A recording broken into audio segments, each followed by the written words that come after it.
ចាមក review បងប្អូន review ជើងដាក់ទូរស័ព្ទសម្រាប់ថតរូបនេះជើងណាពេលខ្ញុំងាកអញ្ចឹងគឺគាត់មកតាមហ្នឹងឃើញបងប្អូនឃើញចានេះបងប្អូនមានបងប្អូនក៏ចង់ឲ្យខ្ញុំ review ច្រើនប៉ុន្តែអត់មានពេលទៅតែនេះមានពេលតិចទៅនេះអានេះរូបរាងបែបនេះដោយសារខ្ញុំអត់បានដាក់ឲ្យមើលពេញនេះជើងគេអញ្ចឹងបងប្អូនអ្នកទិញមកគឺអានេះគេដាក់ផ្សេងអានេះដាក់ផ្សេងយើងយកមកអង្គុយមួលប្រកបចូលគ្នានេះអានេះហើយទិញអាហ្នឹងបានហើយ remote សម្រាប់បជាមួយ tele សម្រាប់បជាថតរូបមួយបងប្អូនអាចឈរបាន20ម៉ែត្រសម្រាប់បជា tele នេះបងប្អូននេះអានេះប្រើ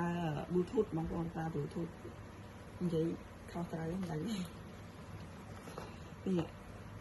ស្រួលទុកដាក់មែនទេឲ្យបងប្អូនវាទូយកបងប្អូនយើងដាក់កាបូបស្រួលឲ្យបងប្អូនណាដែលអត់មានគ្នាពេលយើងដើរលេងអញ្ចឹងចង់តែថតរូបពេលយើងអត់គ្នាអញ្ចឹងបើអាចទិញទៅជើងកាមេរ៉ានឹងមួយគឺរួចខ្លួនហើយមិនបាច់ចាំមានគ្នាមិនបាច់ចាំពឹងគ្នាឲ្យថត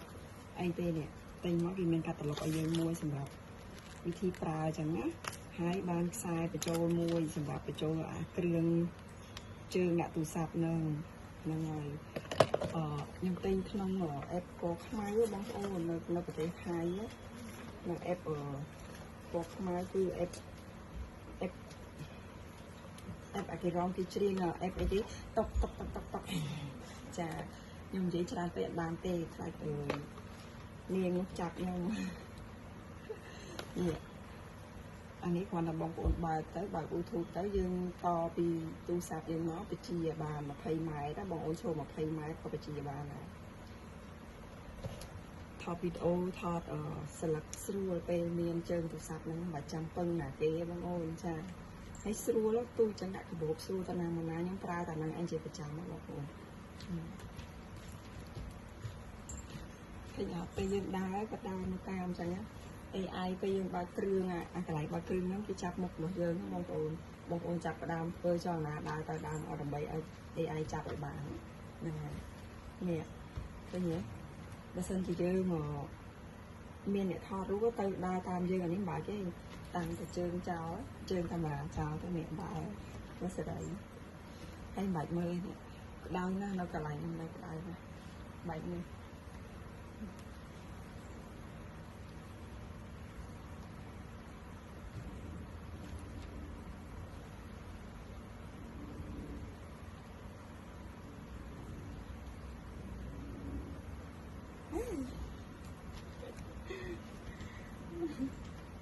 ប៉ុណ្្នឹងឯងបងប្អូនវីដេអូនេះប៉ុណ្្នឹងឯងចាំខ្ញុំចុចបាត់តែខ្ញុំចុចបាត់បងប្អូនឃើញខ្ញុំណាបាយបាយអរគុណចុចឡើងនេះពឹកចុចឡើងនេះ